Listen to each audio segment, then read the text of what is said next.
Hey, this is Grandpa Shart coming from a little old place in Tennessee where our biggest industry is a 400-pound Avon lady.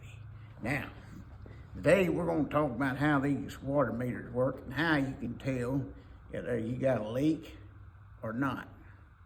And I'm going to go through it with a digital meter, and I'm going to go through it with a meter that you're probably used to seeing. Now, a lot of people get all tore up about these digital meters, but there's nothing to get tore up about, as I'm fixing to show you. Now, if you think you got a leak, you find your water meter. You go down there and you wipe it off clean, where you can see the display just like this.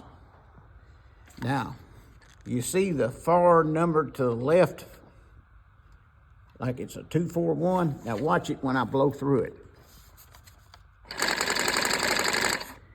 Now, them numbers at the end are moving, and if there's a plus sign right there at the bottom. Did you see the plus sign at the bottom? That means, especially if them numbers are moving at the very end to the left, that means water is escaping somewhere. Now, if you don't have you don't have any water on, it's escaping somewhere, that means you got a leak. There's nothing wrong with the meter. As a matter of fact, you see right here, let me get it back on here. Let me get it back to the numbers. Nothing's going through the meter and it's not moving.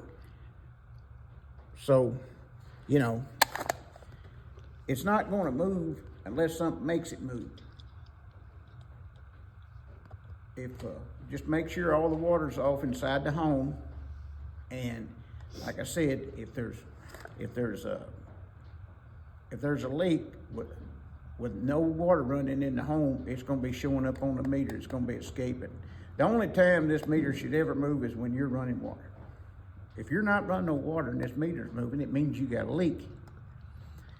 Now, like I said, this meter will not move unless something makes it move. There's got to be water running through it to make it move. It's not going to move on its own. You don't believe me?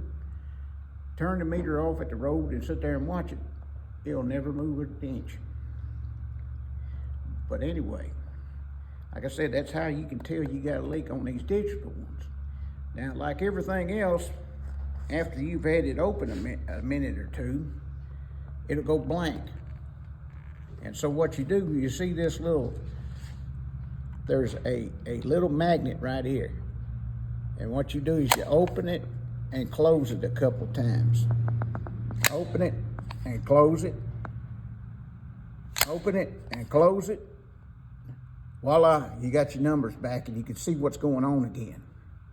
Now, I like these better than the traditional meters because you can see if 1 ounce goes through this. It's so sensitive that you can see if 1 ounce goes through it. Like that last number that you seen, that's like a tenth of a gallon. I mean, you're gonna see it if anything goes through it. Now, these are pretty sensitive too, but not as sensitive as these. And they're not that hard to look at. It's just a matter of knowing how to use them. And now we're going to look at the traditional meters, what a lot of people have got. Which, this one right here, a lot of you are used to seeing this. Now again, if it's moving, that little triangle right there will be moving. So if you got all the water off at the house and that triangle is moving, then there's a leak somewhere. It's not going to move unless something makes it move. There's water going through it. See, watch. It's not moving. I'm going to blow through it. See it move, and then it quit when I quit blowing through it. Some force, like water going through it, has got to make it move. Again, you got all the water off in your home, and it's moving. There's water escaping somewhere. A lot of people think the city or the water company is going to fix your leak. I have yet to know of anywhere that will. They'll have a leak and they'll call They'll waste time. It might take the water company 2 days to get out there. Meanwhile, it's just leaking away when they could have called a plumber and had it fixed. Now, granted, if it's right around your meter box, yeah, okay, I can get that. But if it's not, if it's, you know, it might be on the city or the water companies. But if it's not right there, you ain't got a water box full of water all around the meter, then I wouldn't waste no time. I'd be calling a plumber. I'd be trying to find it myself. Now, a lot of people have a cutoff at the house. Most people. Some of them don't. But you can, if you don't have one, it'd be a good idea next time you had some work done to put one at the house, because what you can do is you can cut it off at the house. That means it's stopping it right there where it goes above ground and goes under your house. So if you cut it off there and it's still moving, then that means there's a water leak in between. It's underground in between the meter and the house. Okay? If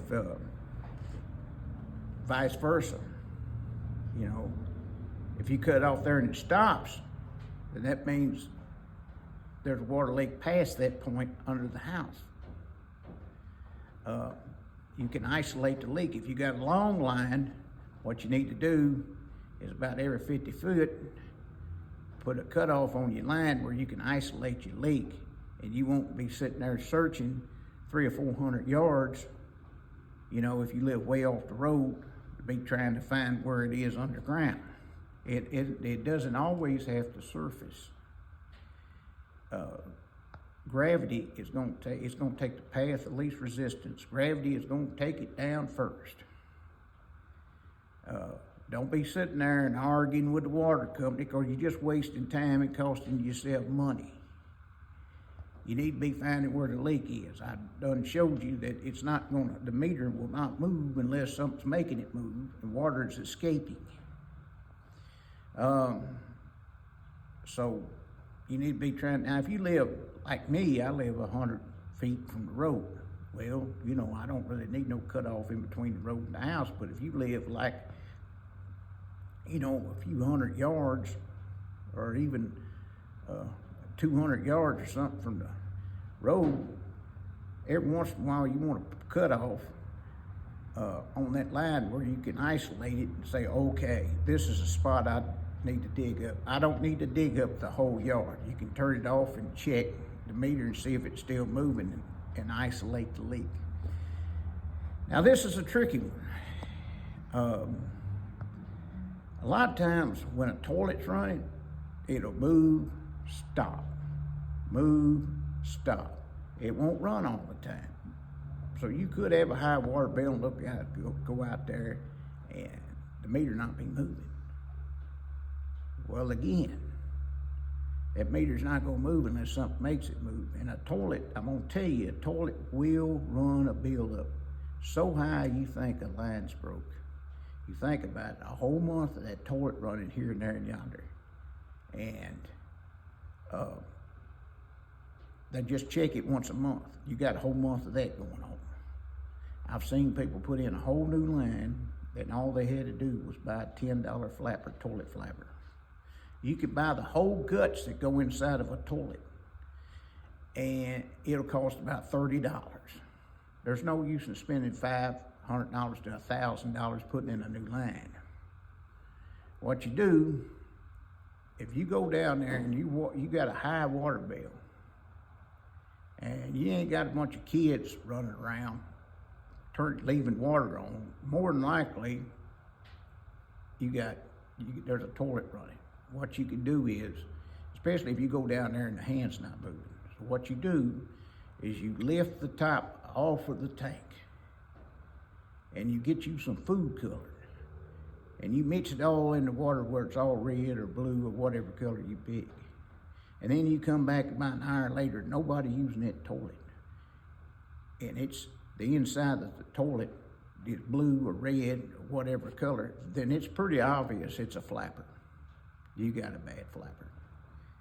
Now, while you got the the lid off the tank, check, because it could be the float's bad. And if the float's bad, he'll be letting the water up too high. And it'll let it up, you know, you got an overflow pipe right in the middle of the toilet, right in the middle of the tank. And it'll let that water up so high that it'll be almost going in that overflow or actually going in it, dripping in it. So if it's doing that, then you got a bad float. And sometimes them new floats won't always be adjusted when you put them in, and you might have to look on YouTube and see how to adjust it if the new float's letting it out up too high. You might be able to adjust the old float. But it's a toilet will run your bill up. Don't let it sit there and run. Don't let it, if it's running every once in a while, it's running more than you think it is. Go ahead and take care of it before your bill jacks up. My sister-in-law had that problem and she ignored it. She thought, well, it's just a toilet. Then she got a $300 water bill. You know, don't think it's just a toilet, because they only read them once a month. So be aware of that. But anyway, I hope this helped you out. All right? I hope this, you know, saved you some money. And like I said, you could buy the toilet goods for like the whole thing, shebang, go in there for $30, and anybody can do it. If I can do it, anybody can do it. You know, that's what we got YouTube for. And I'm gonna sign on out now. Remember, Jesus in your heart will give you joy. Jesus in your relationships will bring you stability. Grandpa Shart out.